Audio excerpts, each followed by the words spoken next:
Sonic the Hedgehog 4 is a video game that has been scrutinized and practically dragged through the dirt for its lifespan. But is this the fault of the game itself, or more just a development cycle behind it? In this video we'll be finding out as to why for some reason I seem to enjoy this shit show of a video game. Of course, I will be playing this on my 100% save file. Well, I say 100%, I'm missing a few red star rings here and there. But quite frankly, I'm not going through the effort to find them because I prefer having sanity. Because who would have guessed getting all the chaos emeralds in this game would have been such a big pain in the ass. The game starts off with, well, I believe it's the events of Sonic 4 Episode 1 directly after before this? Okay, I'm already getting confused. So, as far as I'm aware, we beat Egg Station, and then we go straight into this. Is Episode 1 any good? I don't know what to tell you. I enjoyed it for what it was, but... Wait, am I the demographic for this game? Oh, that's a piss take. I'm not even gonna lie. So here we are in Slavana Castle. Is it that much more of an interesting beginner level? Particularly, no. It introduces us to our gimmicks for the game, the partner gimmicks. In this stage we learn how to do the flight ability, which, I mean, it's fine, it functions okay. I'm actually glad it doesn't have like a timed system, it's more, what's the word I'm looking for? Usage, I guess. Currently, I was using the, what's the word why am I even pausing the game? What is going on? I don't even remember. Either way, the partner abilities in this game, they're very iffy, to say the least. They're not amazing by any standards. They function as intended. Sometimes. If there is one thing I do like about this game is surprisingly the atmosphere, and that sounds really weird to explain about a game like this, because it isn't the most aesthetically pleasing game, but I do like some of the transitions, especially here in Act 3's nighttime. A personal favourite of mine would be Mile High Mayhem, specifically from Sky Fortress Act 3. You know, just as a quick note, I never realised Death Egg Mark II is actually in the sky here, which is really weird when you realise it's not really alluded to until literally the end of the game, and I've genuinely never seen it before. You know, surprisingly, this game has no competent level design. I joke, there is some sections of this game which are incredibly cheap. This is my favourite level in the entire game, because I wouldn't even say it's a sense of urgency. I love the aesthetic. Yes, the modelling for the ship is a bit iffy, and like, yeah, of course there's graphical errors here and there, but I really like the sunset at this part. A lot of Sonic games wouldn't really have this kind of lighting, so, you know, I enjoy it for what it is. Let's quickly talk about the bosses, because I want to say they're unique. They're really not a lot of the time. Especially the fucking Oil Desert one. I despise that one with my life. I hate it so much. Like, there is genuinely no reason a boss needs to be that annoying. The bosses in this game can be very iffy, since they're really not that interesting. I do enjoy this one because, well, I like that it's a different Eggman design besides the Beetles. Like, you know, the ones from Unleashed. I don't know, I like the Beetles, they were fine. I like this one because for once it actually kind of stands out. Besides that, there is nothing really that interesting about it. While we're here, let's talk about White Park. It's serviceable. It's not terrible. I tell you one annoying thing with it though. I don't like Act 3. It's honestly one of the worst levels in this game, and that's not really saying much. Another interesting thing about this specific act is, well, the big robot bears. I actually wonder how big they are in comparison to everyone. Granted, I know that doesn't really matter in the grand scheme of things, it's more just a speculation thing because I find that sort of thing interesting. White Park Act 2 is probably the most infamous level from this game. I can kind of see why. It's serviceable. I enjoy the amount of speed I get from it, especially when, you know, when it's the right time to especially use your partnership powers. It does have a lot of interesting gimmicks to itself, especially with the shifting platforms. So you've always got to at least think on your feet, which it's fine. This game isn't that fast a lot of the time, so you can easily avoid what's coming towards you. This section is kind of interesting, where you just have to get it right, but I wouldn't really... I feel like I'd be lying if I said it was the most interesting thing of this level. It's really hard to, you know, convey any emotions to anything in this game, to be honest. But no, this fuck-ass level has to exist. This is the reason why 99% of the time I just give up with this game. And it genuinely is because of these pricks. These fuckers are practically everywhere, and if you don't do your timing right, you're as good as dead. For some reason, this game also gave us the reintroduction of Metal Sonic after, I want to say a long hiatus, but it's not as if he wasn't in nearly every other anniversary game. The boss fight is very simple. He will stay in the air to just charge an attack, get as close as quickly as possible, and basically damage him.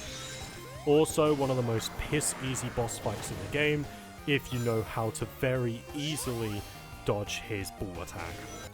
Alright, what is there to realistically say about Oil Ocean Zone? Wait, Oil Ocean? This is Oil Desert! No wonder I got myself confused a lot of the time.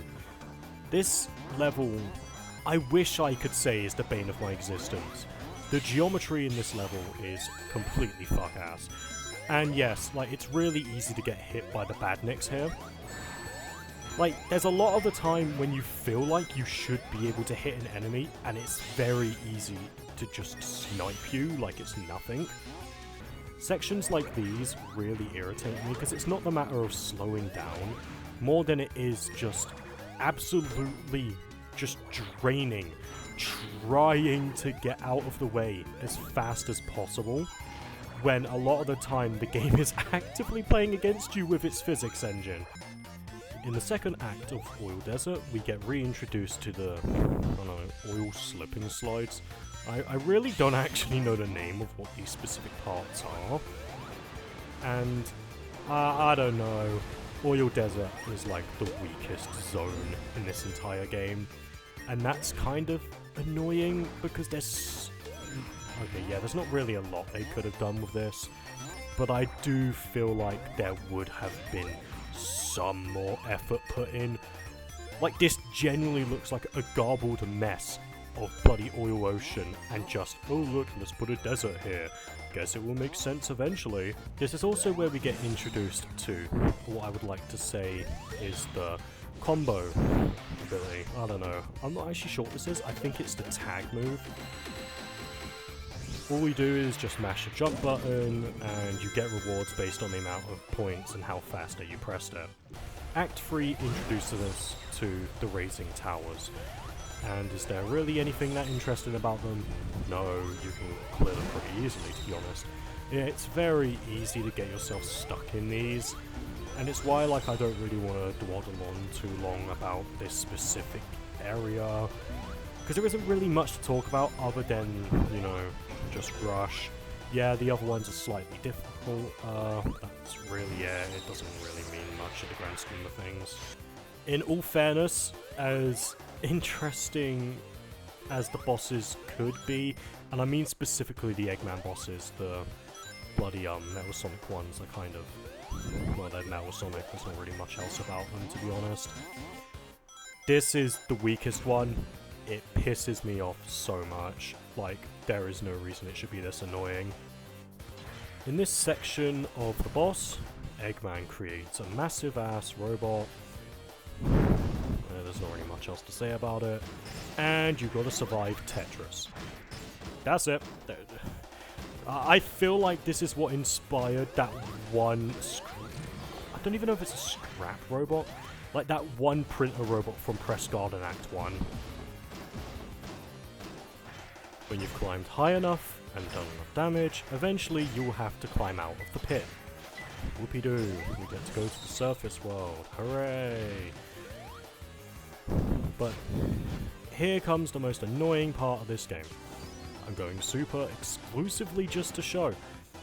Doesn't matter which direction you're standing, because realistically, he's just going to choose the opposite of you, and by the time you move, he's already decided where he is. You know what, never mind, I got really lucky with this, but it is stupid how annoying that is. There is no reason it should be that annoying to actually defeat this one singular boss. Directly after Oil Desert, we go into the sky. What does this mean for our characters? Sky Chase. Who would have guessed, because this is definitely the only other Sonic 4, technically, to also do fucking Sky Chase. Like, I don't get what's so popular about it. Like, yeah, it was one of, like, those own... I don't know, I like Sky Chase, but I think of it as more of a transitional level and more of a cutscene level than an actual level. Be it just biased, I'm not gonna bother showing off the rest of the equivalent of Sky Chase. Yeah, the boss is nifty, I guess, but this is where the good shit begins. Is this level practically just, what's it, Wing Fortress with Sonic 2? Yeah, basically. But it's like the only level I care about in this game because, yeah, don't get me wrong, the mustardy coloured art style does not really do this level justice. But I really enjoy the music, as irritating as the Sonic 4 soundtrack can be. But the level design is actually quite alright, surprisingly. You really wouldn't be the one to think it. The gimmick specifically in Act 2 of Sky Fortress is these panels. Now, I would like to say they're very similar to how the ones in Sonic 2 work. They're really not. Because at least in that game, all you do is hold on to them and guess you break away. It doesn't really mean much in what anything in this game means. I know that's really a nothing statement though.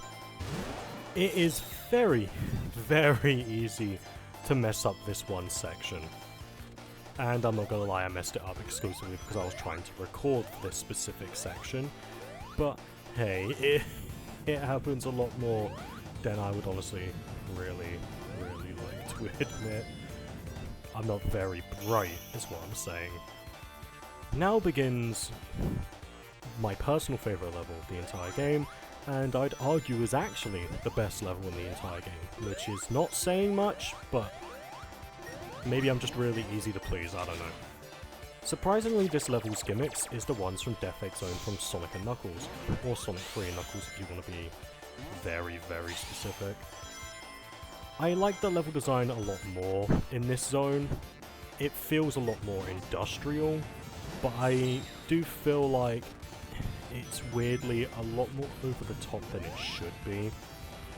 I feel like this level wasn't made correctly, which I feel like is a really odd thing to say, but it also feels like an actual near end to the game. Sort of how Death Egg Zone was. As you could probably guess, the final set of levels for this game is Death Egg Zone itself. So how's about we mosey on to that instead, because I feel like explaining the final level of that this game would probably benefit it a bit more. Before that, we must face Metal Sonic again, because I guess he doesn't stay down. Strangely enough, the Eggman bosses and the Metal Sonic bosses are strangely even. Well, kinda. Eggman gets 4? Wait, no, dude, does every boss only get 4? Technically, every boss in this game only gets 4 chances. Which, I feel like it's a bit iffy, I guess. Nearly every Metal Sonic fight besides this one is basically identical. This is very similar to Sky Fortress's Act 1, where it's, well, not lasers per se, but it's really easy to get hit. I might get clowned on, but it is really easy to get hit in this specific section. The hitboxes for this boss is very, very odd.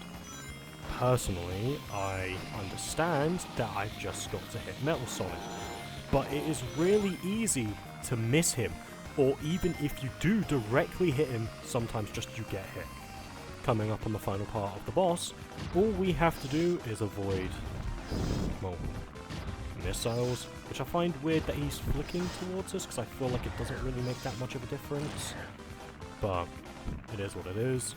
Was using Supersonic because, quite frankly, I didn't want to get bloody hit by everything, but even then you still get stunned by the attacks, so, I mean, so you still technically lose rings, but you don't take damage.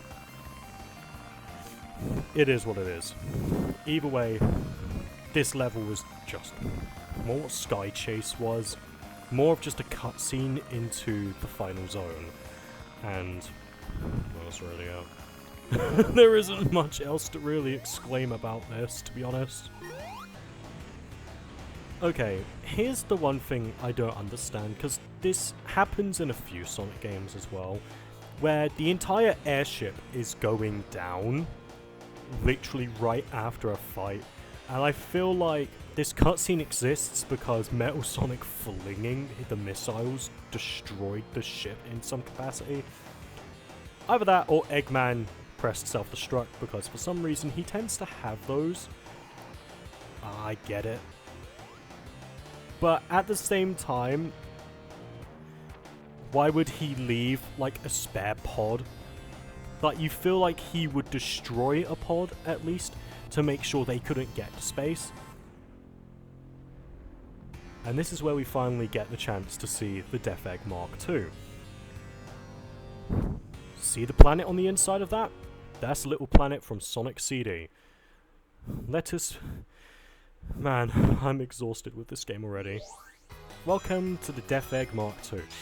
For some reason, it's no longer using the power of the Chaos Emeralds, it's using Little Planet, because... I don't know, I don't really feel like that's actually explained. Maybe it's explained in the manual, I guess? Because we've got to connect the skin to Sonic CD somehow, so let's just have Little Planet there. This is... I feel like this is also what I would consider a transitional level, since it's not a traditional level by any standards. It's sort of half level, half boss rush kinda. Granted, the level is called Showdown with Metal Sonic, but we face off against him twice. Once in this section here, which is just a boss. Realistically, you can avoid the entire thing. You don't even have to try. Literally just turn super and jump over Eggman, and you can damage him every single time. See, I really don't have to try, which sucks, to be honest. The only interesting thing about Metal Sonic in this fight is that he can charge Spirit Bombs, which, just like Dragon Ball Z, the moment I could just go straight forward and do nothing. Because the Spirit Ball rarely ever works. With Metal Sonic defeated, you think this is the end of the zone, but nope, it's just a chance for him to get away, and now we've got to continue the level until we find where he is, because we have to race him, you know, in typical Metal Sonic fashion. Now that we've found Metal Sonic, it all comes down to a race, which I shit you not, because of how busted the power ability roll is.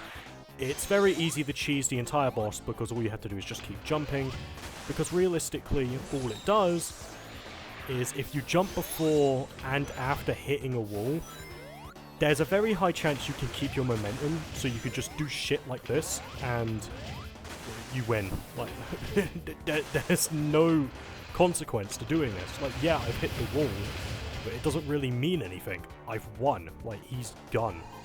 Okay, that's it. It was piss easy. Which sucks, because I felt like it was actually going to be harder than that, but it never really is. Here, we start the final level. The Death Egg Mark II is... the Death Egg Mark II. There is not much to realistically say here about this, to be honest. Here, we get introduced to, well, the final boss of the game. I have no clue what its name is. It's probably something really stupid. I'm calling it the Egg Heart. It's shaped like a heart, it beats like a heart, it creates black holes. I really question what kind of power or godlike abilities this simple doctor seems to have. Yes, I know he has 300 IQ, but there is no reason it should make any more sense to just be able to do this and control it. The majority of this boss is about finding his weak spot. So you gotta run along this. Rings. They're just inside rings. Every so often, he will break them apart, cause electricity surges, and it's very easy to mess up your jumps and get hit, to be honest. You know you can't even beat this boss technically as Supersonic, because like, yeah, you can, but halfway through the boss, he will end up putting up a shield. The only way to break the shield, use the partner power-up, because it's the only way to break things apparently, because that hasn't clearly been done at any other point in this game to show that's what this does. I feel like that's just me. I feel like that irritates me a bit more. The only time the partner ability has been used for something like that is very specifically in the oil desert boss where you have to attack the feet. There is literally no other way you would actually realize this is what you would have to do. Like, even for a while, I would get confused on how you would beat this boss. Because I thought maybe you just had to keep attacking it. Maybe the shield was just like you had to keep homing attacking it, and eventually it would break. But no, I ended up dying to a black hole, because I'm not very smart. I don't try things. I am not very smart. I feel like this has already been explained, that I'm incredibly dense. It is what it is, though. What are my thoughts on this boss is... well, I like that it's a unique boss, which isn't really saying much, to be honest. The Eggman bosses in this game are very hit and miss.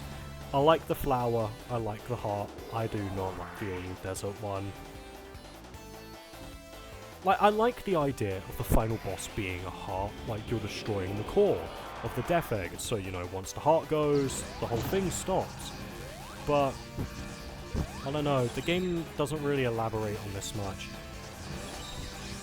I remember a friend was asking me once, are you upset that they never made an episode 3? Because, well, they technically were never able to actually end the game.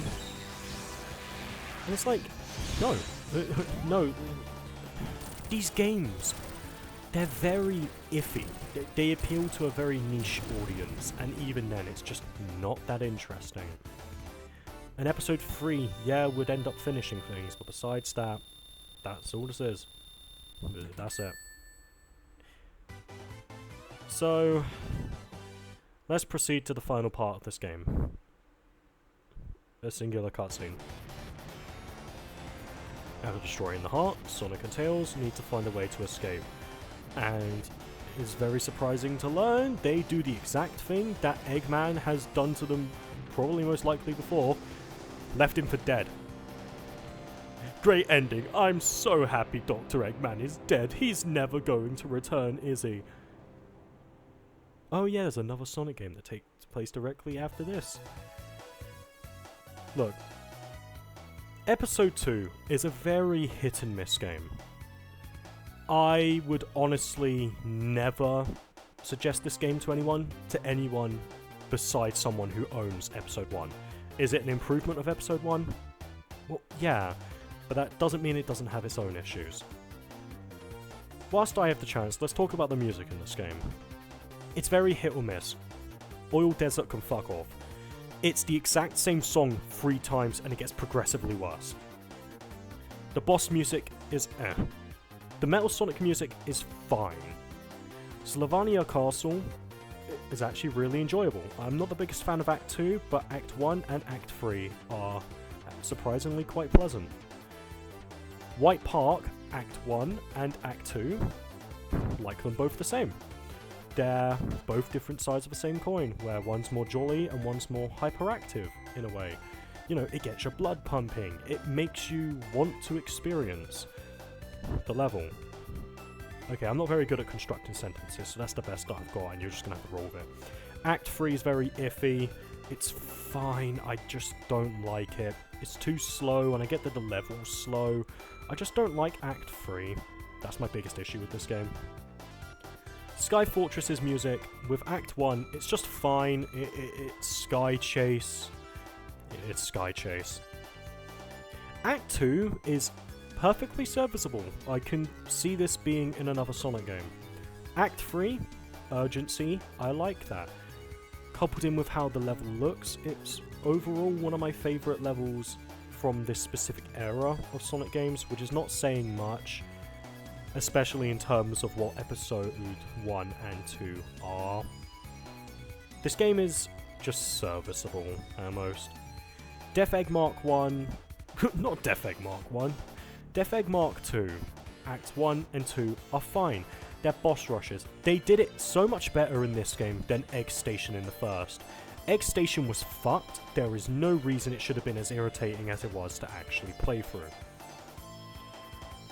I stand by how I feel about this game. It's very, very hit or miss, but it's fine. It's serviceable. If you could get this game on a discount, pick it up. If not, don't bother. The game is just okay, and that's all it's ever gonna realistically be.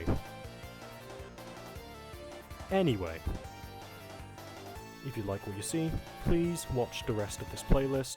If not, thank you at least for sticking by. I appreciate someone actually sitting around to listen to me here ramble about a very, very stupid ass game. Do I wish there was an episode 3? Not really, but it would tie things over. This has been Scarlet Diacket, and thank you for watching my review on Sonic 4 Episode 2. Have a good evening.